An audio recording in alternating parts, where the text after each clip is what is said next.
I have been using a collection of free apps for my entire video making process, for not counting notes and maybe like some little side things.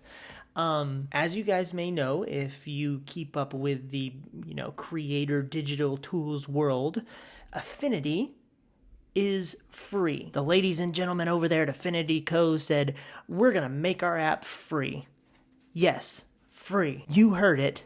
Free. And everybody was like looking for ads, and there's no ads. Now there are paid features that you can use, which have to do with AI, but the core app is free. This is very interesting, and this is probably very interesting to the people over at Adobe. They're probably sitting there thinking about their strategy at the moment. You also have DaVinci Resolve, which is an editing software that I have been learning as of late. And I have gotten to a place where I'm pretty comfortable with it. I was running into issues with Premiere, Adobe Premiere, that you guys don't know what Premiere is. A bunch of preschoolers.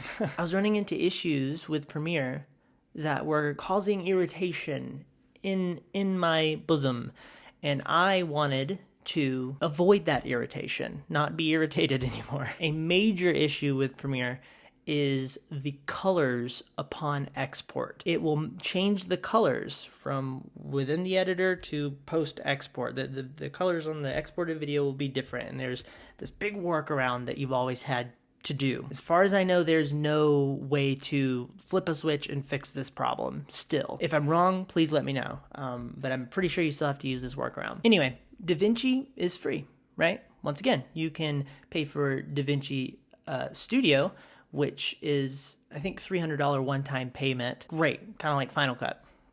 Great. But there is a core DaVinci video editing app that is free, and that's amazing. And you know what?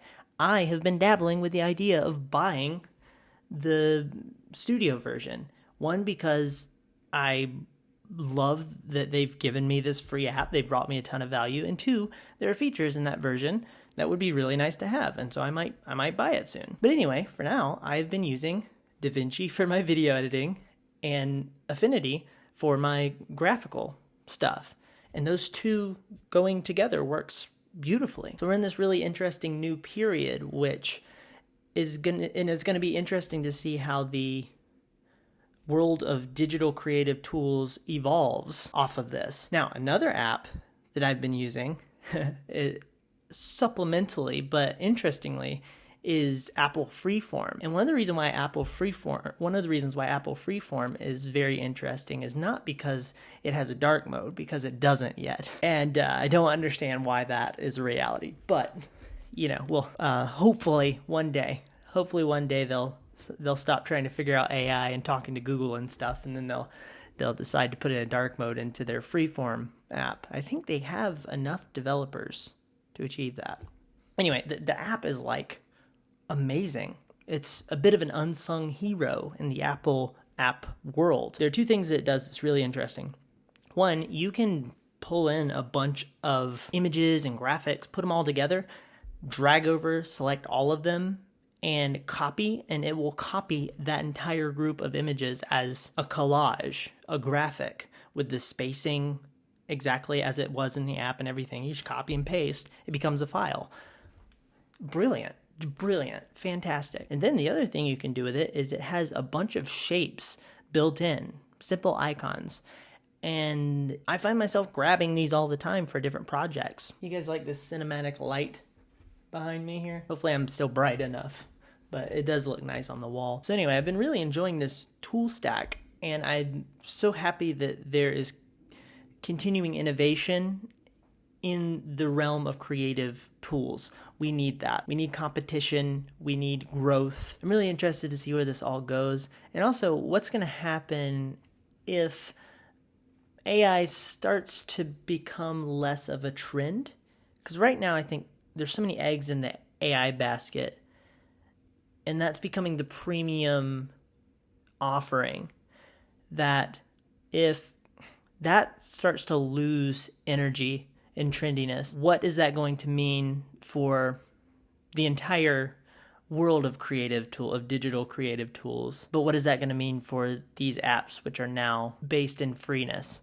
You have something like DaVinci Resolve, which has a bunch of features that are like, for example, there's a bunch of effects that you can use that are only accessible if you have the studio version. And so that's not necessarily affected by an AI issue unless, some of those effects involve AI. But if there's a tool that's the entire premium offering structure becomes based in AI, then that's going to be really interesting when that starts to drop off, and how are these brands going to continue to stay monetized. That'll be a thing to observe. This is me observing that thing. Good heavens! It seems to me that many creatives, if not most, are not particularly intrigued by AI and generative images and videos and everything else. I'm not sure it's going to maintain a foundation that's going to keep it up in the air, or if it's just floating in the air and it's going to eventually fall down. Or how is it going to pivot? It's interesting to think about who is actually interested in AI versus who is not, and how much of that is the core audience of the people who would be using these tools. I don't know all the answers there. Just something to think about. I definitely don't have a sense of stability that I would feel around a tool being just a good solid core tool, like a notebook. I don't have one around. A notebook has a core philosophy to it and a core set of features that is continually valuable. There are digital tools that have their own version of this. I don't get the sense that AI features are that right now. So we'll see where it all goes. Anyway, I would love to hear you guys' thoughts. Have you been using free apps? Do you like when things are free? Do you want to pay people?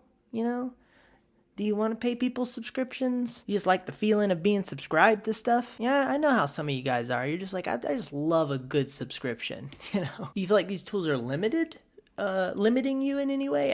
And that's another interesting thought, right? I don't feel like these are particularly limited right now. That's pretty cool.